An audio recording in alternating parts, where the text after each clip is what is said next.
जय हिंद, वंदे मातरम सभी को। कैसे हो सभी? सब बढ़िया हो गए? तो देखो, जैसे जैसे डेट पास में आ रही है दिल की धड़कनें बढ़ती जा रही हैं। लेकिन ऐसे केस में मैं तुमको एक ही बात बताना चाहूँगा कि घबराना है तुम लोगों को, बहुत ज़्यादा घबराना है, इसकी ऐसी की तैसी। भैया क्या बोल रहे हो ये? देखो सुनो, एग्ज़ाम फियर सबको होता है। एग्ज़ाम फियर उसी बच्चे को होता है जिसने मेहनत की होती है, जिसने साल भर कुछ पढ़ा ही नहीं है, उसको कोई चिंता ही नहीं है उसके फ्यूचर की। उसको क्या ही तकलीफ़ होगी, क्या ही एग्ज़ाम फियर होगा उसको। तुम्हें अगर एग्ज़ाम फियर है, इसका मतलब है तुमने मेहनत की है, और मेहनत की है तो उसका फल मिलेगा। तो चिंता नहीं करनी है, ठीक है। वीडियो स्टार्ट करने से पहले कुछ बातें बताऊंगा कि हमने नाउन, प्रोनाउन, चल क्यों नहीं रही है पेन, एडजेक्टिव, एक सेकंड रुकना, नाउन प्रोनाउन एडजेक्टिव, कंजक्शन, और उसके अलावा कंडीशनल सेंटेंस, कंडीशनल सेंटेंस, ये सारी की सारी चीज़ें कर ली हैं। और डिग्री, डिग्री ऑफ कंपैरिजन, ये सारी चीज़ें कर ली हैं। और मैंने इन सब को, इनकी कंसेप्ट क्लास को और इनकी प्रैक्टिस क्लास को, एक प्लेलिस्ट बनाई है अल्फ़ा बैच नाम से। आप यूट्यूब चैनल पर जाना, साइड में स्क्रॉल करना, वहाँ प्लेलिस्ट मिल जाएगी अल्फ़ा बैच। उसमें इन सबको डाल दिया है, तो वहाँ से आप सब पढ़ सकते हो इसको। आज का हमारा टॉपिक है प्रेपोजिशन, क्योंकि मैंने पोल करवाया था, पोल में सबसे ज़्यादा वोट प्रेपोजिशन को मिले हैं। मतलब प्रेपोजिशन के लिए बच्चों के दिल में डर है, और आज इस प्रेपोजिशन का हम बैंड बजा के जाएंगे।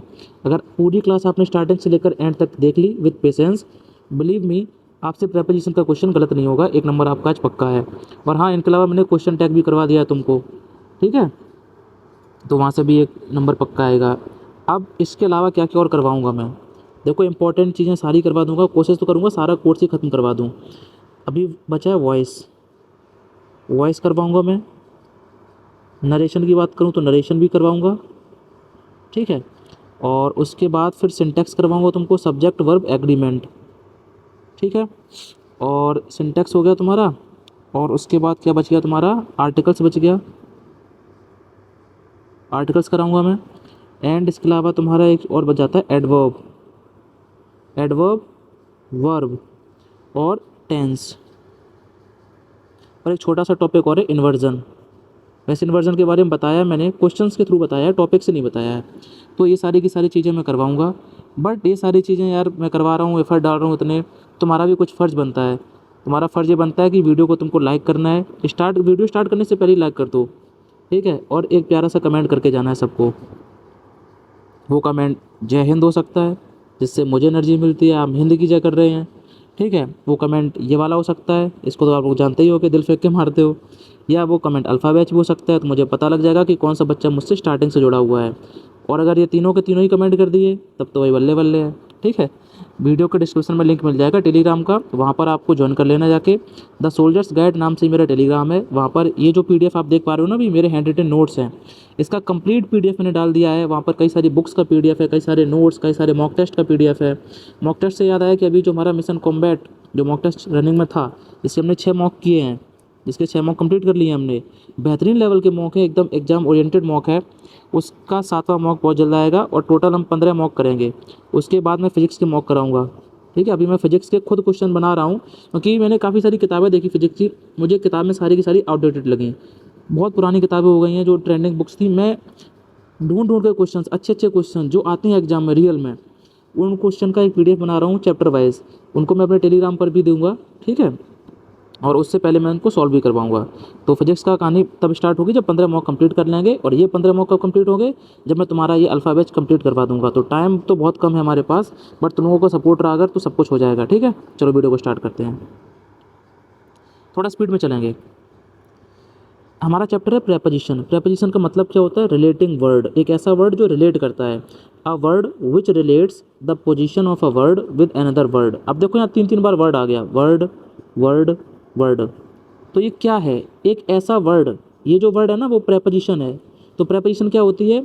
जो किसी नाउन या प्रोनाउन को रिलेट करे, किससे? अनदर वर्ब से, एडजेक्टिव से, नाउन से, प्रोनाउन से। यानी इधर नाउन लिखा है या फिर प्रोनाउन लिखा है, आगे कोई नाउन लिखा है, इसको जो रिलेट करेगा वो प्रेपोजिशन। अगर ये रिलेट करेगा प्रोनाउन को, प्रेपोजिशन। रिलेट करेगा एडजेक्टिव को, प्रेपोजिशन। रिलेट करेगा वर्ब को, प्रेपोजिशन। समझे प्रेपोजिशन क्या है? सर समझ गए कि किसी भी नाउन को दूसरे नाउन से रिलेट करना हो, प्रेपोजिशन आएगी। किसी भी नाउन को प्रोनाउन से करना हो, नाउन को एडजेक्टिव से, नाउन को वर्ब से करना हो रिलेट, प्रेपोजिशन आएगी। थोड़ा और मीनिंग समझ गए हम। देखो, राम केम, राम आया, इन द रूम। अब इसको ध्यान से समझो तुम, ये केम क्या है? केम एक वर्ब है। रूम क्या है? रूम एक नाउन है। इस वर्ब को इस नाउन से रिलेट कौन कर रहा है कि राम आया रूम में, रूम में आया। ये जो मैं वर्ड है ना, ये रिलेट कर रहा है किसको? आने को, कमरे से। तो जो इन वर्ड हो गया, यही प्रेपोजिशन है तुम्हारी। इस इन ने क्या किया? अपने से पहले लिखी वर्ब को अपने से बाद लिखे नाउन से रिलेट कर दिया कि केम इन द रूम। ठीक है। अगर यहीं पे मैं कर दूं केम बिहाइंड द रूम, बिहाइंड, तो सेंस बदल गया, कमरे के पीछे आया। तो ये बिहाइंड क्या कर रहा है? प्रेपोजिशन है, ये कमरे और आने को रिलेट कर रहा है। कुछ कुछ बातें समझ में आई होंगी। अगर 20% भी आ रहा है तो टेंशन मत लो, चैप्टर खत्म होते होते सब समझ आ जाएगा। ये तो अभी तुम्हारा बेसिक क्लियर कर रहा हूँ मैं, बेसिक एक स्ट्रक्चर बना रहा हूँ, एक फॉर्मेट बना रहा हूँ पढ़ाने का। धीरे धीरे जहाँ से क्वेश्चन बनते हैं वहाँ मैं स्टार लगा दिया करूँगा, भाई इसको नोट कर लो, यहाँ से क्वेश्चन आता है और वहाँ से क्वेश्चन आएगा, लिख के ले लो तुम मुझसे। राम फाउंड, राम ने पाया, क्या पाया? The books. सेफ, राम ने किताबों को पाया, सेफ पाया। इन द रूम, तो इस रूम को इस सेफ के साथ कौन कर रहा है रिलेट? ये जो इन लिखा है यही रिलेट कर रहा है। ये एडजेक्टिव है, ये नाउन है। इसको छोड़ो अभी थोड़ी देर के लिए तुम। अच्छा, अगला क्वेश्चन देखो, Ram in the room saw Kiran, यानी राम जो कमरे में है उसने किरण को देखा। इस सेंटेंस में देखोगे तो राम एक नाउन है, रूम भी एक नाउन है। एक नाउन को दूसरे नाउन से ये जो इन वर्ड है वो रिलेट कर रहा है। बोलो हाँ या ना? सर कर तो रहा है रिलेट। यही इन क्या है? प्रेपोजिशन है। इसने अपने से पहले लिखे हुए नाउन को अपने से बाद लिखे नाउन से रिलेट कर दिया। ठीक है। अगले में देखोगे तो है राम सॉ किरण, राम ने किरण को देखा। इन द रूम, कमरे में। यहाँ पर किरण को रिलेट कर रहे हैं रूम से, कौन कर रहा है? इन कर रहा है। अगले में देखो, श्रेया वाज सैड, सैड एक एडजेक्टिव है। इन हर ऑफिस, अपने ऑफिस में सैड थी, ऑफिस एक नाउन है। अब एडजेक्टिव को नाउन से रिलेट कौन कर रहा है? इन कर रहा है। मैंने तुम्हें बताया था, क्या बताया था? कि किसी भी सेंटेंस में प्रेपोजिशन के बाद हमेशा इधर नाउन विल कम और प्रोनाउन विल कम। नाउन या प्रोनाउन आता है, क्यों? क्योंकि प्रेपोजिशन के बाद हमेशा ऑब्जेक्टिव केस आता है और ऑब्जेक्ट हमेशा या तो नाउन होगा या प्रोनाउन होगा, इसके अलावा कुछ नहीं होता है। तो अब देखो, ये जो कहानी लिखी थी वो क्या है समझो। प्रेपोजिशन के बाद हमेशा नाउन या फिर प्रोनाउन। ओके, प्रेपोजिशन के बाद हमेशा नाउन या प्रोनाउन। ठीक है। अगर ये प्रेपोजिशन के बाद नाउन या प्रोनाउन, ये जो भी कथा लिखी है वो किसी वर्ब या एडजेक्टिव के बाद में आए तो ये पूरी की पूरी कहानी एडवर्बियल फ्रेज कहलाती है। ओके। अगर ये कहानी किसी नाउन या प्रोनाउन के बाद में आए तो ये एडजेक्टिव फ्रेज कहलाती है। ऐसा क्यों हुआ? क्योंकि नाउन या प्रोनाउन को जो क्वालिफाई कर दे वो एडजेक्टिव होता है। बोलो हाँ या ना? हाँ सर, एडजेक्टिव तो होता है। और वर्ब या एडजेक्टिव को जो क्वालिफाई करे वो एडवर्ब बनता है। एडवर्ब मैं पढ़ाऊंगा तुम्हें अभी। अब चूंकि ये एक वर्ड नहीं है, 2-3 वर्ड से मिलकर बना है, इसलिए एडवर्बियल फ्रेज हो गया। ये भी कोई एक वर्ड नहीं है, दो वर्ड से मिलकर बन रहा है तो ये फ्रेज हो गया। और नाउन प्रोनाउन को क्वालिफाई करने वाला फ्रेज है तो एडजेक्टिव फ्रेज नाम दे दिया इसको हमने। अब देखो ऊपर एग्जांपल्स में तुम देखो, यहाँ पे तुम देखोगे ये इन प्रेपोजिशन है, ये नाउन है, क्योंकि प्रेपोजिशन के बाद हमेशा ऑब्जेक्टिव के साथ आता है। अब ये पूरी की पूरी कहानी एक वर्ब के बाद में आ रही है, वर्ब के बाद में आ रही है तो ये सब क्या हो गया? एडवर्बियल फ्रेज हो गया। इसमें एडजेक्टिव के बाद आ रही है तो एडजेक्टिव को क्वालिफाई कौन करता है? एडवर्ब करता है, तो ये एडवर्बियल फ्रेज हो गया। हाँ, अब समझ में आ गया। देखो आगे, इसमें देखो ये पूरी की पूरी कहानी जो है प्रेपोजिशन प्लस नाउन या प्रोनाउन, वो किसके बाद आया है? राम के बाद। और राम एक नाउन है तो नाउन को क्वालिफाई कौन करता है? एडजेक्टिव, तो ये एडजेक्टिव फ्रेज हो गया। ये नॉलेज के लिए है। ऐसे यहाँ देखो, नाउन के बाद आया है तो एडजेक्टिव फ्रेज बन गया, एडजेक्टिव के बाद आया है तो एडवर्बियल फ्रेज बन गया। अब समझ में आ गया। ओके। रॉजर, रॉजर का मतलब पता है? फौज में जाओगे तब सीखोगे रॉजर क्या होता है। ओके नहीं बोलते फौज में, okay is equal to roger, roger. चलो देखो, ब्रदर इन लॉ। अब देखो देखो देखो, आगे एक बात आ गई। मैंने तुमको नाउन में पढ़ाया था कि ये कौन सा नाउन है? कंपाउंड नाउन है। एक ऐसा नाउन जो 2 या 2 से अधिक शब्दों से मिलकर बना हो उसे कंपाउंड नाउन बोलते हैं। ठीक है। कंपाउंड नाउन का जब भी प्लूरल बनाना होता है तो एस या एस कभी लास्ट में नहीं लगाते हैं, वो लगाते हैं मेन वर्ड में। और अगर हमें पजेशन दिखाना हो तो पजेशन अपॉस्ट्रोफी एस लास्ट में ही आएगा हमेशा। ये मैंने नाउन की कंसेप्ट क्लास में बताया है।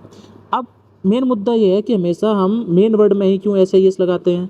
उसका लॉजिक आज तुम्हें क्लियर होगा। उसका लॉजिक ये है, ये इन एक प्रेपोजिशन है, जैसे ब्रदर इन लॉ, ये कंपाउंड नाउन है, ठीक है। अब इन प्रेपोजिशन है, इसके बाद लिखा लॉ, ये नाउन है, तो प्रेपोजिशन प्लस नाउन, ये पूरी कथा बन गई एक। और ये कथा किसके बाद आई है? नाउन के बाद, क्योंकि ब्रदर तो एक नाउन है। अब नाउन के बाद आया है तो ये नाउन को क्वालिफाई कौन करता है? एडजेक्टिव। तो ये बन गया एडजेक्टिव फ्रेज, अभी सीखा हमने। और एडजेक्टिव तो कांट बी प्लूरल, एडजेक्टिव कभी प्लूरल हो ही नहीं सकता। कभी तुमने देखा है कि बैड बॉय का बैट्स कर दिया हो? नहीं, एडजेक्टिव का प्लूरल नहीं बनता। यही कहानी है कि इस चीज़ का प्लूरल नहीं बनता है, इसीलिए कभी भी ब्रदर इन लॉ का ब्रदर इन लॉस किया हो तो गलत कर देना, क्योंकि ये पूरा क्या है? Adjective phrase. एडजेक्टिव प्लूरल बनता नहीं है तो प्लूरल बनेगा कौन? बनेगा नाउन। तो ब्रदर कैन बी प्लूरल, इसीलिए जब इसका प्लूरल बनाएंगे तो हम ब्रदर्स कर देंगे, इन लॉ पे कोई छेड़खानी नहीं करेंगे।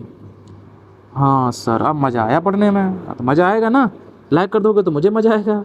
देखो, द स्टूडेंट्स, ये एक नाउन है, बहुत बढ़िया।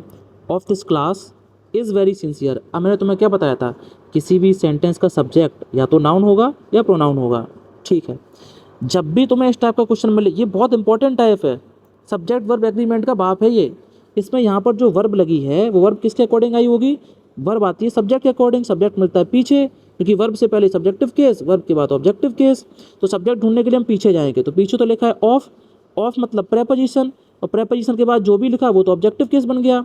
और वैसे भी ये पूरा का पूरा क्या बना? ये पूरा का पूरा बन गया एडजेक्टिव फ्रेज, क्योंकि ये आ रहा है नाउन के बाद, और एडजेक्टिव कभी भी सब्जेक्ट बन नहीं सकता। ये भी कहानी है इसकी। भाई अभी तक मैंने तुम्हें क्या सिखाया था? अभी तक ये सिखाया था कि ये प्रेपोजिशन है, इसके बाद ये ऑब्जेक्टिव केस बन गया, इसको गोली मार दो। तो और पीछे आए, पीछे आने पे स्टूडेंट सब्जेक्ट है, सब्जेक्ट के अकॉर्डिंग इज नहीं, फिर आर आएगा। अब मैं लॉजिक दूसरा क्या दे रहा हूँ इसका सही लॉजिक, कि ये पूरा का पूरा तो एडजेक्टिव फ्रेज है, और एडजेक्टिव कभी प्लूरल बनता नहीं, और एडजेक्टिव सब्जेक्ट भी नहीं बनता। सब्जेक्ट हमेशा या तो नाउन या प्रोनाउन, इसीलिए ये सब्जेक्ट नहीं बन सकता। तो ये वर्ब सब्जेक्ट के अकॉर्डिंग आई है, तो सब्जेक्ट फिर ये नहीं बना, तो सब्जेक्ट ये बचा। अब स्टूडेंट अगर प्लूरल है तो आर आएगा। बोलो, अब क्लियर हुई कहानी? देखो, सारे के सारे चैप्टर इंटरलिंक्ड हैं आपस में। एक को पढ़ोगे कुछ डाउट रह जाएंगे, लेकिन जब दूसरे चैप्टर को पढ़ोगे तो पुराने वाले डाउट सॉल्व हो जाएंगे और नए डाउट बन जाएंगे। सेम जब तुम अगला चैप्टर पढ़ोगे तो पुराने वाले डाउट क्लियर हो जाएंगे। अब देखो, प्रेपोजिशन वर्सेस कंजक्शन। प्रेपोजिशन के बाद नाउन या प्रोनाउन आता है, कंजक्शन के बाद एक वर्ड भी आ सकता है, एक फ्रेज भी आ सकता है, और एक सेंटेंस भी आ सकता है कंप्लीट। ओके, एडजेक्टिव या एडवर्ब फ्रेज बनता है अगर हम प्रेपोजिशन प्लस नाउन या प्रोनाउन इस पूरे को पढ़ेंगे, तो या तो वो एडजेक्टिव फ्रेज बनेगा या एडवर्बियल फ्रेज बनेगा।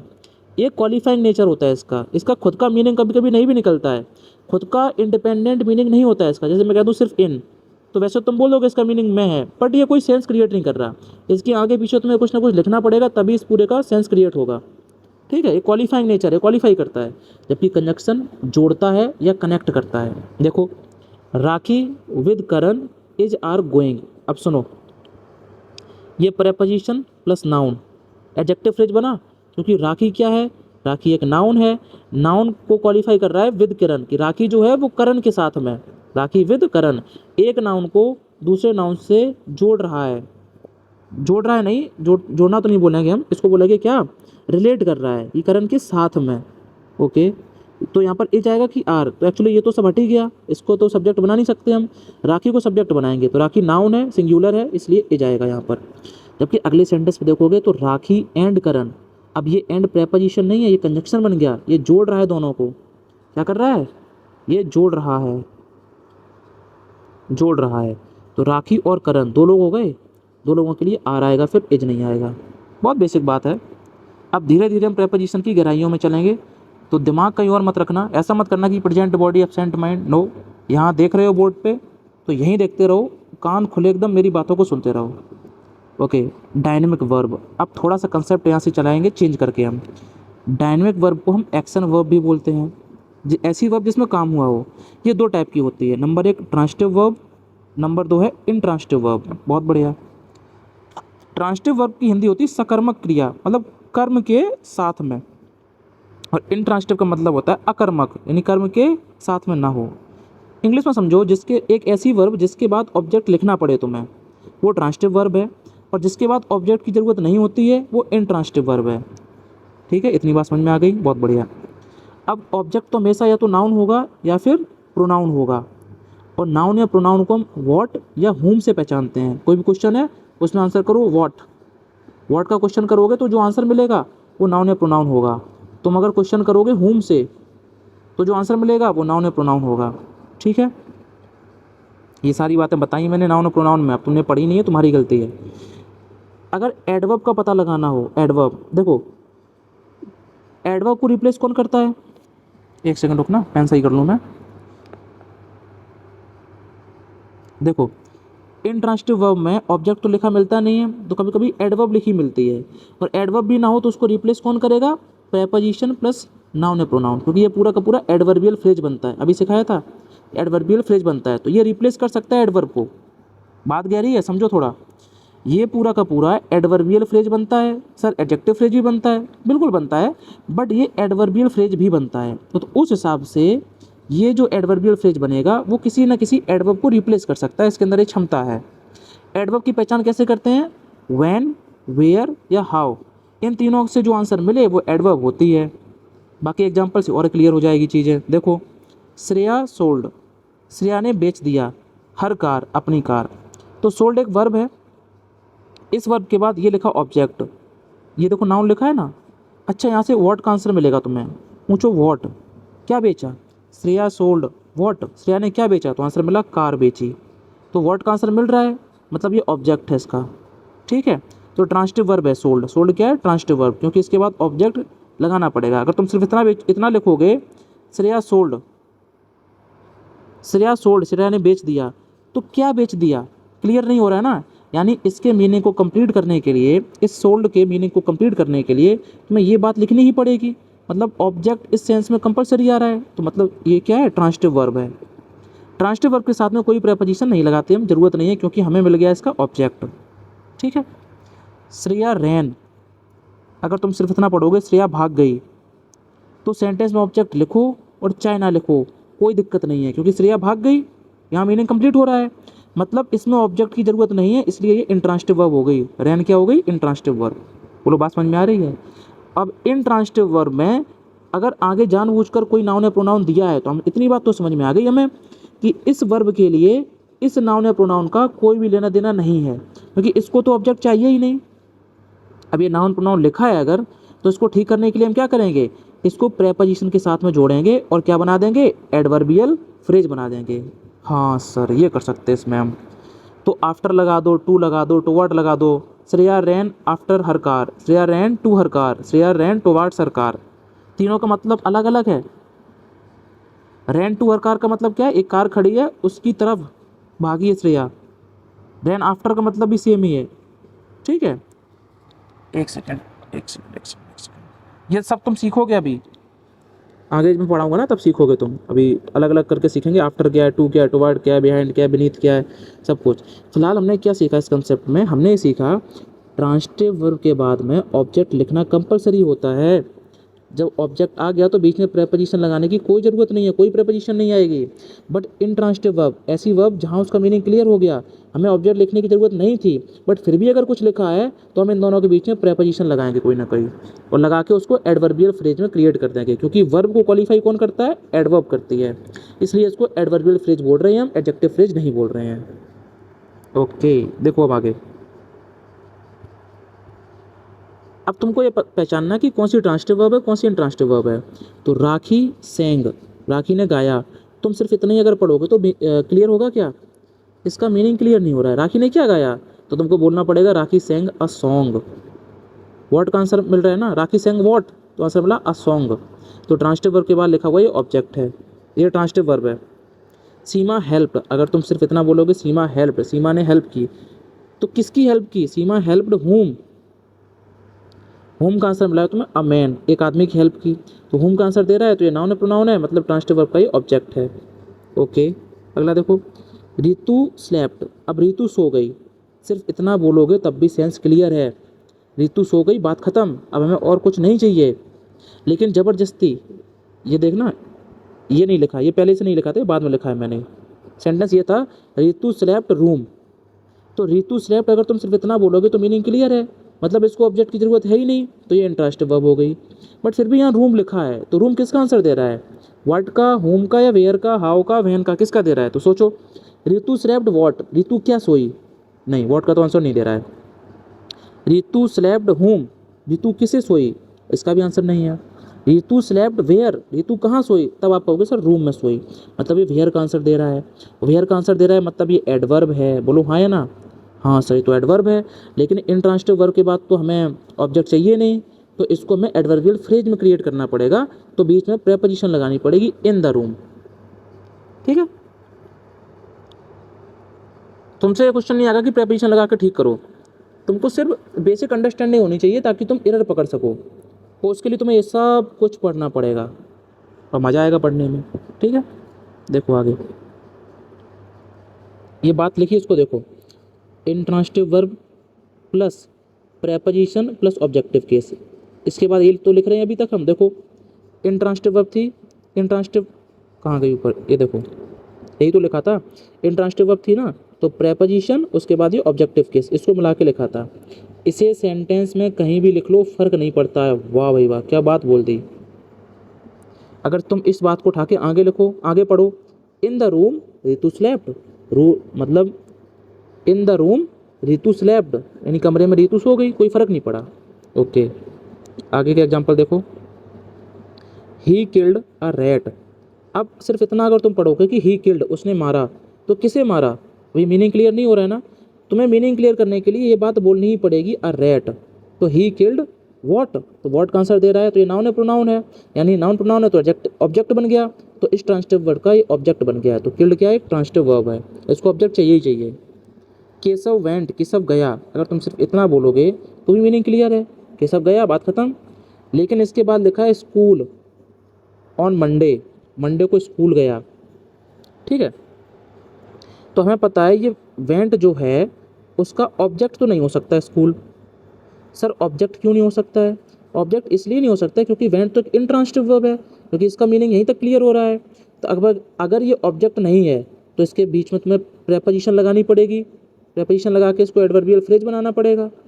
हाँ, इसीलिए बचपन में पढ़ा था कि गो के साथ हमेशा टू आता है। गो के साथ क्या आता है? टू। क्यों आता है? क्योंकि गो एक इंट्रांसिटिव वर्ब है। तुमने क्या दिया?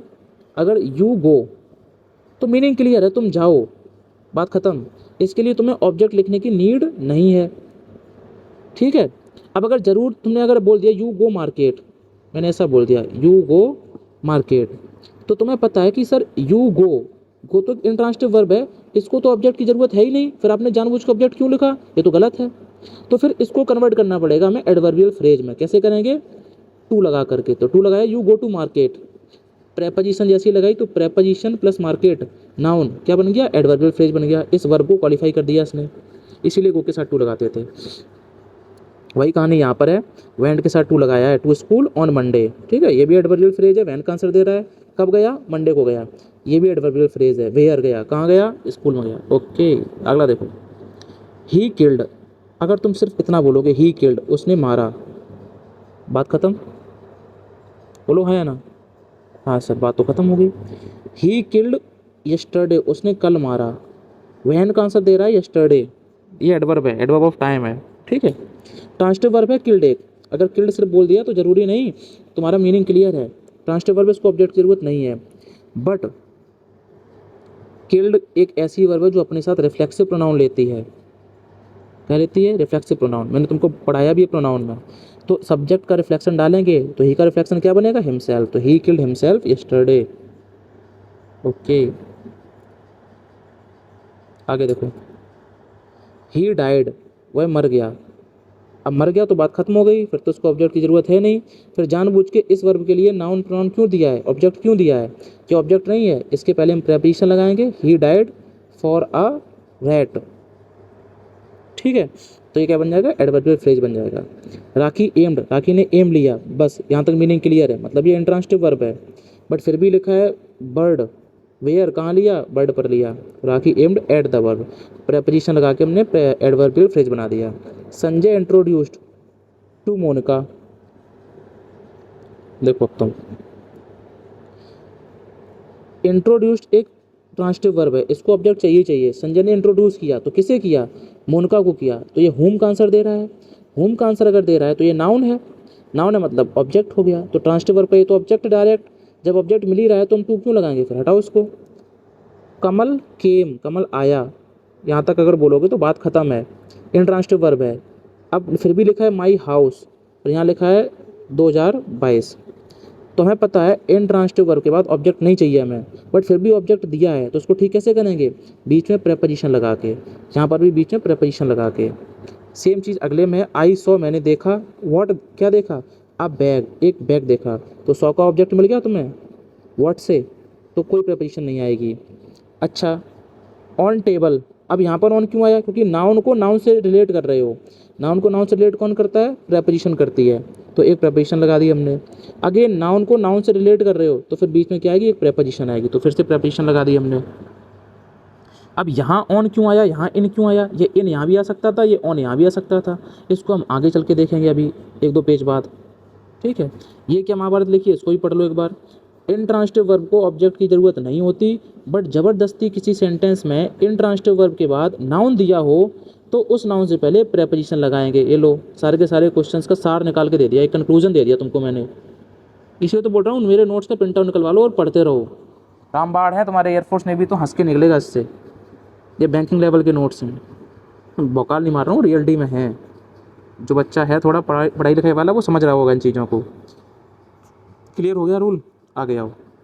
ये देखो नीचे थोड़ी चित्रकारी भी की गई है, चित्रकार कृष्णा तिवारी जी के द्वारा देखो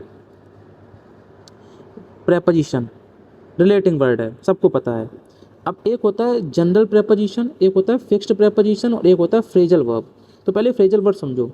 फ्रेजल वर्ब सर वो होते हैं जिसमें वर्ब के साथ में प्रेपोजिशन आ जाए, जैसे look after, look into, look up, इनके मीनिंग भी चेंज होते हैं फ्रेजल वर्ब्स के, तुमको ये याद भी होनी चाहिए, वोकैब का पार्ट होता है। तो फ्रेजल वर्ब कैसी दिखती है, जब भी वर्ब के साथ में प्रेपोजिशन आए वो फ्रेजल वर्ब है, ठीक है। फिक्स्ड क्या है, मतलब फिक्स्ड मतलब फिक्स्ड ही है वो, जैसे एक्यूज्ड के साथ में ऑफ ही आता है, एक्यूज्ड ऑफ। मैंने कुछ फिक्स प्रेपोजिशन करवाई नहीं है तुमने। एकम्प्लिस के साथ क्या आता है बताओ, एकम्प्लिस के साथ में क्या आता है बताओ, अबाइड के साथ में क्या आता है बताओ, और क्या पढ़ाया तुमको मैंने, डील, डील के साथ में क्या आता है, डील बहुत इंपॉर्टेंट है भाई।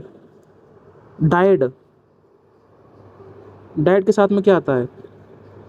मैं तुमको फिक्स्ड प्रेपोजिशन, जो इंपॉर्टेंट फिक्स्ड प्रेपोजिशन है, ऐसे तो यार बहुत सारी हैं, हज़ारों हैं, बट जो इंपॉर्टेंट है उसका एक पीडीएफ बना के टेलीग्राम में डालूंगा, सिर्फ उसको रट्टा मार लेना, तुम्हारा काम चल जाएगा। बोलो ठीक है, अब इतना तो करना तुम। चलो फिक्स समझ गए, जो फिक्स हो, जैसे एक्यूज के साथ में ऑफ आएगा। अब general preposition, preposition of place, preposition of time, preposition of reason, preposition of contrast, इनको हम पढ़ेंगे अभी। चलो नीचे लिखा है सुपरफ्लॉस यूसेज ऑफ प्रेपोजिशन। कभी कभी प्रेपोजिशन का यूज़ सुपरफ्लॉस कर देते हैं, मतलब ज़रूरत नहीं है फिर भी कर दिया, वो चीज़ भी गलत होती है। जैसे सराउंडेड इन, इनक्लोज्ड इन, स्पेसिफिक लोकेशन के लिए एट आता है। ये क्या कहानी है, देखो ये कहानी ये कह रही है, अच्छा इस कहानी का इस पॉइंट से कोई लेना देना नहीं है, वो जगह की कमी की वजह से मैंने इसको यहाँ पर लिख दिया है, ऐसा मत सोचना सुपरफ्लॉस यूसेज का ये एग्जाम्पल लिखा है, ना ना ना ऐसा नहीं है भाई, ठीक है। ये कहानी यहीं तक खत्म हो गई। अब जगह को यूज में लेने के लिए मैंने ये दो पॉइंट लिखे हैं, क्या, इन और एट का डिफरेंस, ये इसकी कहानी लिखी है एक्चुअली में। इन और एट का डिफरेंस क्या है, जब तुम्हें सराउंडेड फीलिंग आई, सराउंडेड मतलब घिरा हुआ या इनक्लोज्ड की फीलिंग आई सेंटेंस में, तो इन लगाते हैं। लेकिन जब स्पेसिफिक लोकेशन की बात की जाए, एक पर्टिकुलर लोकेशन की बात की जाए, तो फिर क्या लगाएंगे, तो फिर एट लगाएंगे, इसमें इन लगाएंगे, ठीक है। इसको साफ कर दूं मैं। अब देखो कैसे तुम्हें फील आएगा, एग्जाम्पल से आएगा। देखो राधिका लिव्स कमला नगर, इन पे मत देखना अभी तुम, ठीक है, मेरी बातों को सुनो सिर्फ। राधिका लिव्स कमला नगर दिल्ली।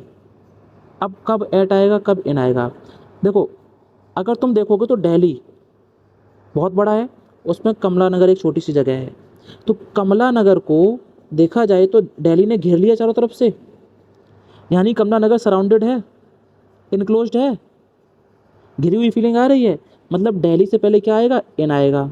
कमला नगर क्या है, दिल्ली में इन है, दिल्ली में इन हो गया कमला नगर, और कमला नगर एक स्पेसिफिक प्लेस हो गया तो फिर एट लगा दिया। इसी को बोला था कि छोटे स्थानों के पहले एट और बड़े स्थानों के पहले इन लगाते हैं, ठीक है, ऐसा भी याद रखना तुम। सर का एज पुटिंग अप, ये एक फ्रेजल वर्ब है, देखो वर्ब के साथ में प्रेपोजिशन लगा दी, पुटिंग अप, इसका मतलब होता है टू रिजाइड, मतलब रहना, रह रही है। रानी बाग पीतमपुरा दिल्ली। अब पीतमपुरा जो दिल्ली है वो तो बड़ी जगह हो गई, इसके अंदर छोटी सी जगह है रानी बाग, तो बड़े के लिए इन, छोटी जगह के लिए एट। वैसे भी देखोगे तो रानी बाग घिरा हुआ पाओगे दिल्ली में, तो फिर इन आएगा। ठीक है, अच्छा जी। He has been living in, अब देखो लिविंग इन क्या है, फ्रेजल वर्ब है। ठीक है, गंगानगर में रह रहा है, शेखर कॉलोनी में। अब शेखर कॉलोनी, गंगानगर, इसमें दिक्कत ये है गंगानगर तो बड़ा है, देखो नगर बड़ा होगा, कॉलोनी छोटी होगी, शेखर कॉलोनी इसके अंदर होगी। तो ये भी याद रखना, स्मॉल चीज़ पहले, बड़ी चीज़ बाद में, मतलब शेखर कॉलोनी को आगे लिखना पड़ेगा तुम्हें, गंगानगर को पीछे लिखना पड़ेगा। ठीक है, तो ये भी तुम्हें दिमाग में रखना पड़ेगा कभी कभी। तो क्या सही होगा, he has been living in Shekhar colony at Ganganagar. ठीक है, तो फिर यहाँ पे ये भी गलत होगा तुम्हारा, देखो मैं सही करके ही लिखता हूँ यहाँ पे, एक सेकंड है ना, ये जो है ना ये तो फ्रेजल वर्ब हो गई। एक सेकंड एक सेकंड एक सेकंड भाई, ये फ्रेजल वर्ब नहीं है, लिविंग इन यहाँ पर फ्रेजल वर्ब के रूप में यूज नहीं हुआ है, ये तो हैज बीन हैव बीन के साथ में आईएनजी आया है, तो यहाँ तक ये तो वर्ब ही रही, ये हेल्पिंग वर्ब, ये मेन वर्ब हो गई। ये इन जो आया है इसको रिलेट करने के लिए आया है, गंगानगर को रिलेट करने के लिए, और एट आया है वो शेखर कॉलोनी को रिलेट करने के लिए। तभी मैं कहूँ गलत क्यों हो रहा है सेंस इसका, मैं इसकी फ्रेजल वर्ब को इसको समझ गया था, ये फ्रेजल वर्ब नहीं लिखी यहाँ पे, बट लिविंग इन होती है फ्रेजल वर्ब, इस सेंटेंस में नहीं है। तो इन आता है बड़ी जगह के लिए, एट आता है छोटी जगह के लिए, तो इस हिसाब से तो ठीक है, ये गंगानगर बड़ी जगह हुई, शेखर कॉलोनी छोटी जगह हुई, लेकिन छोटी जगह को आगे, बड़ी जगह को पीछे। देखो कमला नगर को आगे लिखा था, दिल्ली को पीछे लिखा था, तो क्या होगा, शेखर कॉलोनी आगे जाएगी, गंगानगर पीछे जाएगा। सेम एट फिर आगे जाएगा, यानी at Shekhar colony in Ganganagar, ये पूरा पीछे जाएगा। यानी सेंटेंस सही कैसे होगा, ओहो पूरा सही ऐसे होगा, एट शेखर कॉलोनी उठा के आगे कर देंगे, इन गंगानगर उठा के इसके पीछे कर देंगे, बस ये सेंटेंस सही होगा। अगला देखो, अब यहाँ से कुछ कहानी स्टार्ट हो गई इंपॉर्टेंट वाली, इंपॉर्टेंट वाली। ऑन का यूज, ओवर का use, above, under, below, beneath. On का यूज करते हैं जब कॉन्टैक्ट ऑफ सरफेस की बात हो, कॉन्टैक्ट ऑफ सरफेस मतलब हॉरिजॉन्टल भी वर्टिकल भी। जैसे अभी मेरा जो मोबाइल है वो टेबल पर रख के मैं पढ़ा रहा हूँ तुमको अभी, तो मोबाइल कॉन्टैक्ट ऑफ सरफेस में आ गया टेबल के, तो मोबाइल और टेबल के बीच में अगर मुझे लगानी है प्रेपोजिशन तो कौन सी आएगी, ऑन आएगी, क्योंकि कॉन्टैक्ट ऑफ सरफेस है। ठीक है, जैसे तुम्हारी दीवार है, दीवार पे घड़ी टंगी है, घड़ी, तो घड़ी और दीवार कॉन्टैक्ट ऑफ सरफेस में है, एक दूसरे के चिपके हुए हैं पूरे पूरे, तो ऑन आएगा इनके बीच में। हॉरिजॉन्टल भी हो सकता है, वर्टिकल भी हो सकता है। ठीक है,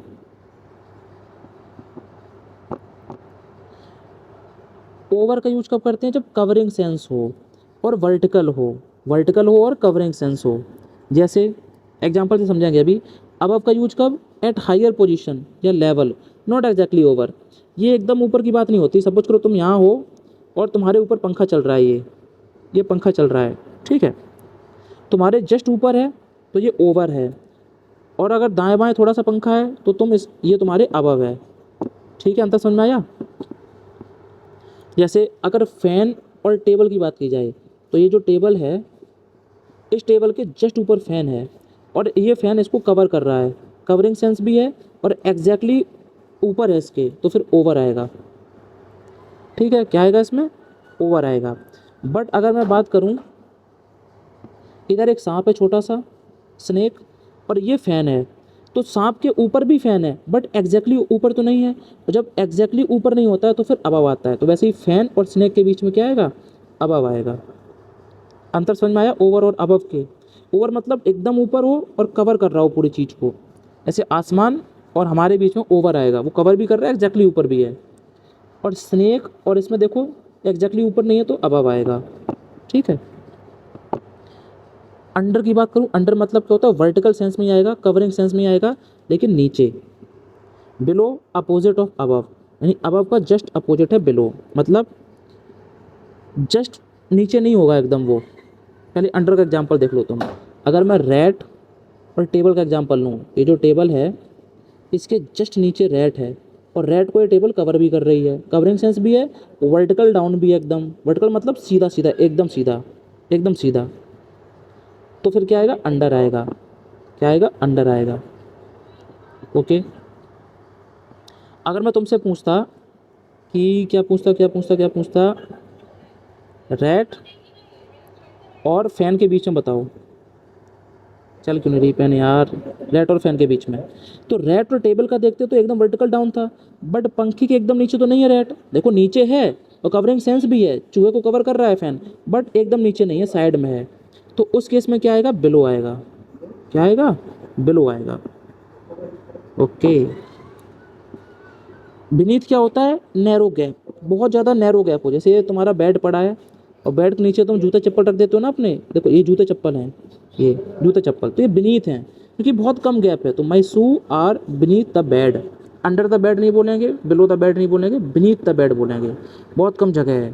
ठीक है, क्लियर हुई। अगर मैं कहूँ ये जो ऑब्जेक्ट्स हैं इनका टेबल के साथ में क्या रिलेशन है, कैसे रिलेट करोगे, ऑन से करेंगे क्योंकि ये तो कांटेक्ट ऑफ सरफेस में है। पंखा और टेबल तो कांटेक्ट में ही नहीं है, बेड और टेबल कांटेक्ट में ही नहीं है। बोलो हाँ, समझ में आ रहा है, कुछ कुछ इमेज बन रही है तुम्हारे दिमाग में। अच्छा, जैसे on the wall, on the floor, ठीक है। यहाँ एक एग्जांपल भी समझाया मैंने, अब क्या है, बिलो क्या है, ओवर क्या है, ये सब चीज़ें जो समझाया है वही लिखा है यहाँ पर। आगे देखो, अब तुमने जो सीखा उसी के बेस पर इनके आंसर्स दो। देखो, कार और ब्रिज, यहाँ एक फिगर बना हुआ है, ये एक ब्रिज है, ठीक है, ब्रिज है, इस पर ये कार है, ये कोई आदमी खड़ा है, ये बोट है, एक नाव है, ये पानी इसमें भरा हुआ है। अब तुम्हें इन सब के बारे में रिलेट करना है। अगर कार को रिलेट करना है ब्रिज से, कार को ब्रिज से, तो कार तो इसके कॉन्टेक्ट ऑफ सरफेस में है, तो क्या आएगा, ऑन आएगा।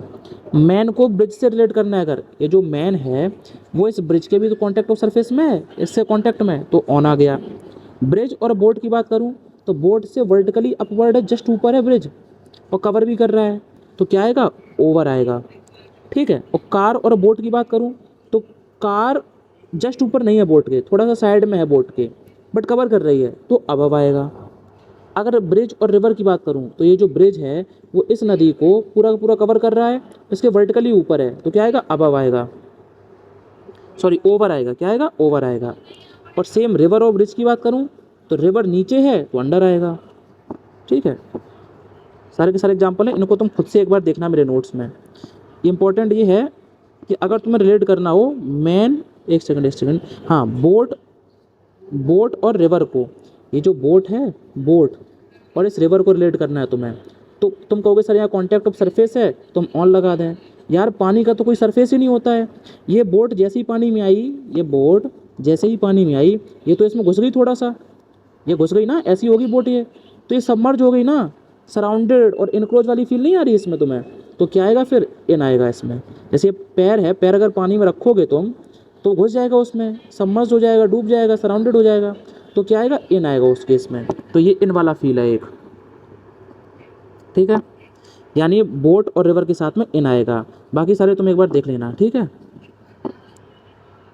और अगर समझ में आ रहा हो तो कमेंट में जय हिंद जरूर लिख देना, मुझे लगेगा कि हाँ मैं कुछ पढ़ा रहा हूँ, किसी को पढ़ा रहा हूँ।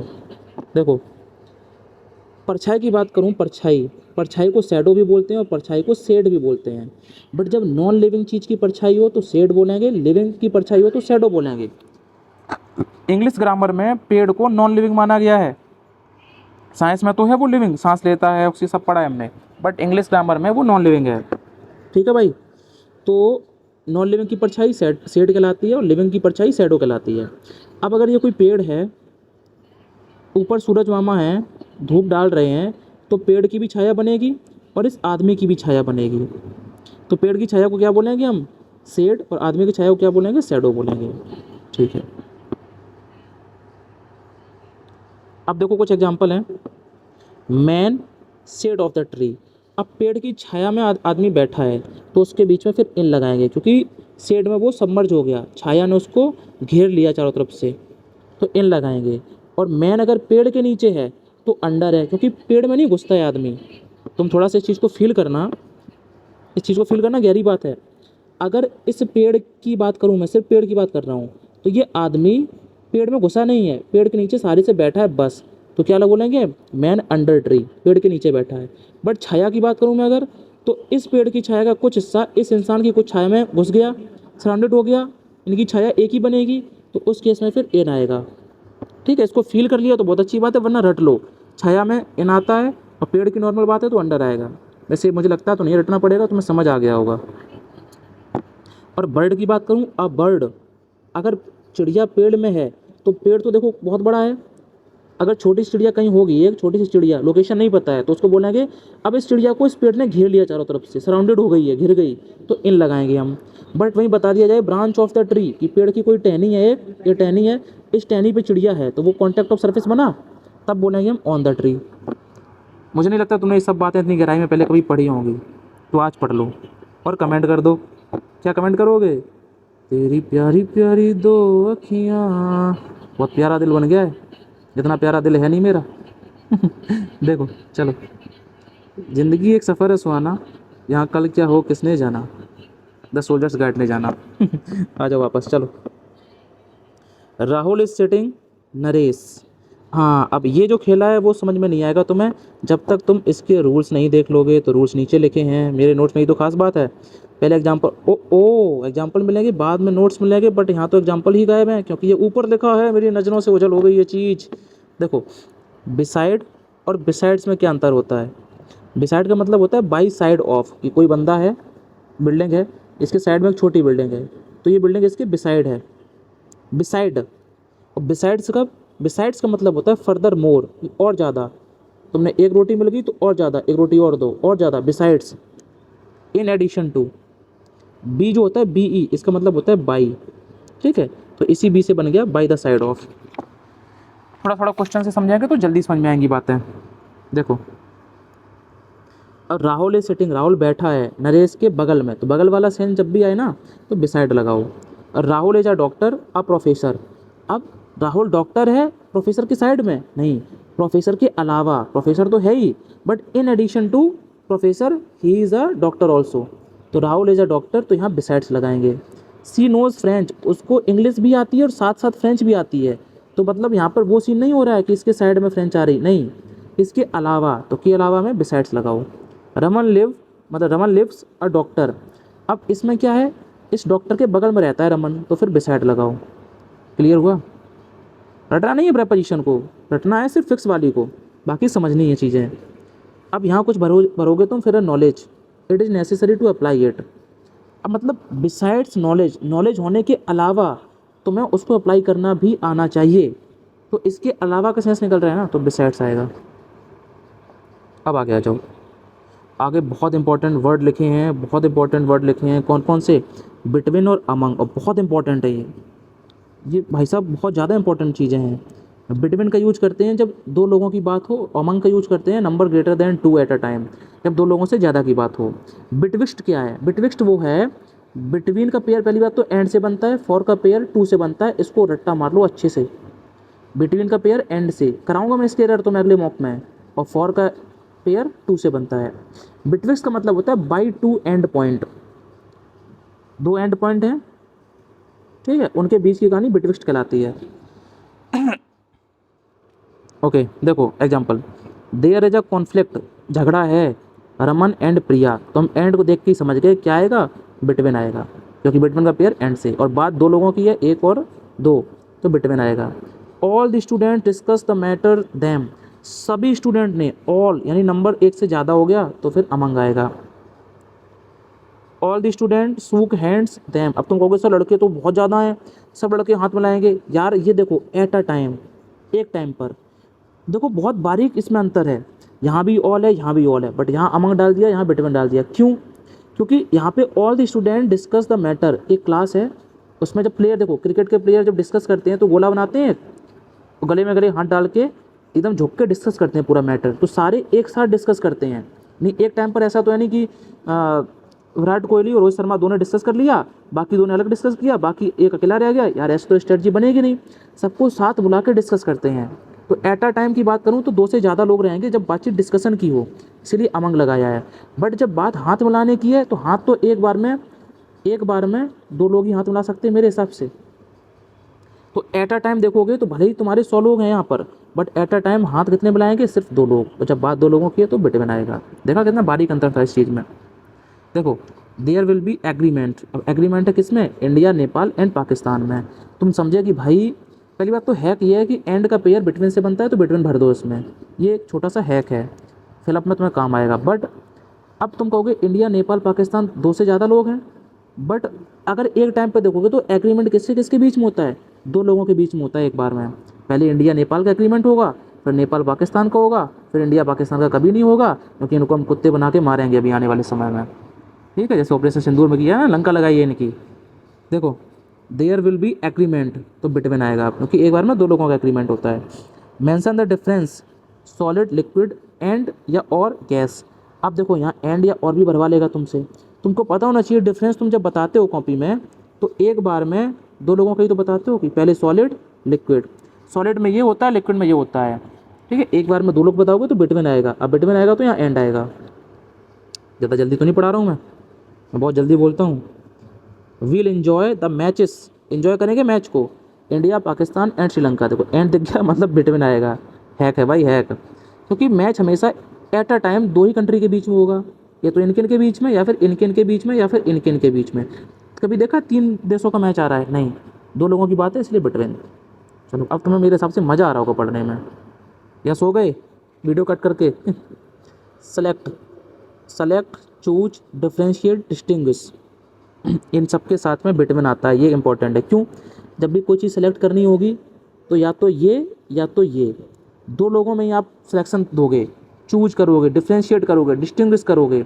अगर भले ही दो से ज़्यादा ऑप्शन है तुम्हारे पास, लेकिन सेलेक्ट हमेशा दो में ही करोगे, या तो इसमें इसमें, या इसमें इसमें, या इसमें इसमें। समझ रहे? तो जब भी तुम्हें ऐसे वर्ड लिखे मिल जाएं तो समझ जाना उसके साथ बिटवीन ही लगाना है, अमंग नहीं लगाना है। दूसरा, बिटवीन के साथ हमेशा तुम्हें एज वेल एज लिख के देगा, वो फंसाने के लिए तुरंत काट देना, एंड लगा देना, क्योंकि बिटवीन का पेयर एंड के साथ बनता है। पूछूंगा मैं अगले मॉक में, ना लगाए पे ना तो खाड़ खींच लूँगा तुम्हारी मैं। देखो, Radha draws a beautiful flower. हम लोग करते थे ट्रेनिंग सेंटर में, तो दिन रात का रगड़ा झेलना पड़ता था हमें। सुबह 4 बजे से लेकर के रात का तो कोई पता ही नहीं है, सुबह 4 बजे उठना ही फिक्स है। हो सकता है रात में तुम 3 बजे सो रहे हो, 4 बजे सो रहे हो, या फिर सो ही नहीं रहे हो रात रात भर, फिक्स ही नहीं है। और उसके बाद दिन भर तुम्हारा रगड़ा चलेगा, और फैकल्टी क्लासेस भी चलेंगी। उसके बाद तुम्हें हर मंडे को पास भी होना है एग्ज़ाम में। नहीं एग्ज़ाम में पास हुए तो भाई लगी लंका तुम्हारी फिर। इसीलिए तो यहाँ तुम इतने सुकून में पढ़ रहे हो ना, और फिर भी नहीं नंबर आ रहे तुम्हारे। वहाँ पे तुम इतने रगड़ा के बाद पढ़ोगे, फिर भी तुम पास होके दिखाओगे, क्योंकि वहाँ डंडा का डर है, डंडा का डर। देखो, Radha draws a beautiful flower, एक सुंदर फ्लावर ड्रॉ किया है राधा ने। Between each paragraphs, between each paragraph, इसमें क्या गलती हुई सोचो जरा एक बार। ईच मतलब क्या है? एक पैराग्राफ, सिर्फ एक पैराग्राफ की बात हो रही है। अब तुम अगर पैराग्राफ देखोगे तो 3-4 लाइन का एक पैराग्राफ होता है। अब इसके बीच में कहाँ फ्लावर वो बना सकती है? ये तो गलत कहानी होगी ना। ईच पैराग्राफ का मतलब क्या है? सिर्फ एक पैराग्राफ। ऐसा बोल सकते थे कि एक पैराग्राफ, फिर दूसरा पैराग्राफ, फिर तीसरा पैराग्राफ, ऐसे करके पैराग्राफ्स हैं, उनके बीच में उसने फ्लावर बनाया राधा ने। ठीक है, इसको ठीक कैसे करेंगे? Radha draws a beautiful flower between each paragraph and the next one. इसको ऐसे भी बोल सकते हो कि ईच पैराग्राफ, प्रत्येक पैराग्राफ और अगले वाले के बीच में उसने ड्रॉ किया है। या फिर इसको ऐसा भी कर सकते हो, बिटवीन द लगा के पैराग्राफ्स कर दिया, द लगा के पैराग्राफ्स कर दिया, बिटवीन दी पैराग्राफ्स। कई सारे पैराग्राफ हैं, उनके बीच बीच में उसने फ्लावर बनाया है। तो ये सेंस वाला क्वेश्चन था, ऐसा आता नहीं है वैसे। She spoke between every lines during the lecture, lecture में हर लाइन के बीच में वो बोल रही थी। सोचो क्या ये सही बात लिखी है? एवरी को हटाओ पहली बात तो, ये एस बाद में लगाया है, क्योंकि एवरी के साथ में तो लाइन आएगा, सिंगुलर आएगा ना एवरी के साथ में। तो एवरी लाइन का मतलब क्या है? पर एक लाइन। अब एक लाइन के बीच में कैसे बोलेगी वो? तो क्या होगा? Every line and the next one, या फिर द लाइन्स ऐसे बोल सकते हो। ठीक है, अगली बात क्या लिखी है? बिटवीन ईच या एवरी सिंगुलर काउंटेबल नाउन। अच्छा, अगर बिटवीन लगा है और उसके बाद ईच या every plus singular countable noun है तो उसको कट कर देना, उसकी जगह प्लूरल काउंटेबल नाउन आएगा। जैसे रीड बिटवीन द लाइन, ये तो एक इडियम भी है। रीड बिटवीन द लाइन का मतलब कमेंट में बताना क्या होता है, गूगल करो, इडियम है रीड बिटवीन द लाइन। अगर जो पढ़ने वाला बच्चा है ना वो रीड बिटवीन द लाइन पढ़ रहा है मेरे साथ साथ, अब बताना क्या पढ़ रहा है, वो कैसे पढ़ रहा है, अच्छा पढ़ रहा है, बुरा पढ़ रहा है, ध्यान से पढ़ रहा है, गूगल करो जाके। तो रीड बिटवीन, बिटवीन आ गया ना, बिटवीन के साथ में तुम्हें अगर सिंगुलर काउंटेबल नाउन दिख रहा है गलत है, प्लूरल काउंटेबल नाउन कर दो। ठीक है, बिटवीन के साथ अगर each every singular countable noun है और उसको सही करना है तुम्हें, तो फिर एंड लगा के द नेक्स्ट फॉलोइंग वन कर दो, द नेक्स्ट वन या द फॉलोइंग वन, यही तो किया हमने ऊपर। देखो ध्यान से, बिटवीन के साथ में हमें एवरी के साथ सिंगुलर काउंटेबल नाउन था, इसको हटा के हमने इसको प्लूरल काउंटेबल नाउन कर दिया, लाइन्स कर दिया, या फिर every and the next one लगा दिया हमने। देखो ठीक है, वही तो किया, वही नीचे लिखा है रूल में। चलो अगले पेज पे आ जाओ। अगला पेज कह रहा है भाई अमंग और अमंगस्ट, अमेड और अमिडस्ट। अब इसको हम पढ़ाएंगे अगली क्लास में, क्योंकि क्लास लगभग 50 मिनट की हो गई है, और 50 मिनट बोलते बोलते मेरा होने लगा है मुंह दर्द अब। ठीक है, और मुझे और भी काम करने हैं अभी। और प्रेपोजिशन के टोटल पेज हैं 12 पेज, 12 पेज के नोट्स हैं, सबको कंप्लीट कराऊंगा मैं। ठीक है, तो इसको कराऊंगा अगली क्लास में मैं। तब तक के लिए अब तुम खुद सोचो, अगर कोई बंदा इतना एफर्ट डाल रहा है तुम्हारे लिए, ठीक है, बिना मेरा क्या स्वार्थ है इसमें, मेरा तो कोई स्वार्थ नहीं है, मेरी ड्यूटी चली रही है, मेरी सैलरी तो आई गई आज, तो मुझे कुछ नहीं चाहिए भाई, मुझे बस ये मेरा पैशन है पढ़ाना। मुझे ड्यूटी करता हूँ, टेंशन होती है, इसमें खुशी मिलती है पढ़ाने में, तुम्हारे कमेंट्स पढ़ने में, मुझे लगता है कि हाँ तुम्हारी हेल्प हो रही है रियल में। तो बस तुम अगर सपोर्ट करना चाह रहे हो तो बस एक लाइक कर देना वीडियो को, एंड अगली वीडियो तो मैं लाऊंगा ही लाऊंगा, चाहे लाइक करो चाहे ना करो, बट फिर भी लाइक कर देना और कमेंट कर देना। और अगर अभी तक सब्सक्राइब नहीं है तो सब्सक्राइब कर लेना चैनल को। जो बच्चे नए हैं वो टेलीग्राम जरूर ज्वाइन कर लो मेरा, वीडियो के डिस्क्रिप्शन में लिंक मिल जाएगा, वहाँ से PDF डाउनलोड करके प्रिंट आउट निकलवा लेना। ठीक है, तब तक के लिए पढ़ते करो। जय हिंद, जय भारत, हर हर महा